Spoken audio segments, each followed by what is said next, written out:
আমাদের কম্পিউটারে বায়োসে ঢোকার জন্য এক এক কম্পিউটার এক একটা ফাংশনাল কি থাকে। তো সব থেকে বেটার আমরা যদি বায়োসের জন্য একটা বাটন তৈরি করি, ডেস্কটপে রাইট বাটন ক্লিক করে নিউতে যাব, শর্টকাটে যাব।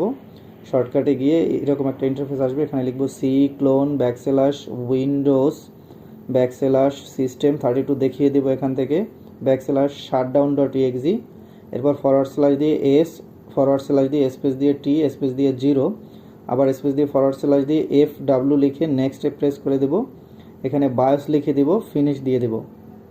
এরকম একটা বায়োস তৈরি হয়ে যাবে। এখন রাইট বাটন ক্লিক করে প্রপার্টিসে যাব, প্রপার্টিসে গিয়ে অ্যাডভান্সে যাব, রান অ্যাডমিনিস্ট্রেটর ক্লিক করে ওকে করে দিব।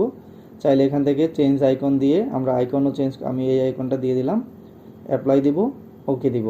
এবার আমরা দেখাচ্ছি, এই বায়োসে ক্লিক করলাম, দেখেন ইয়েস দিলাম, কম্পিউটার একটা রিস্টার্ট নিল, রিস্টার্ট নিয়ে সে বায়োসে প্রবেশ করলো। Thank you.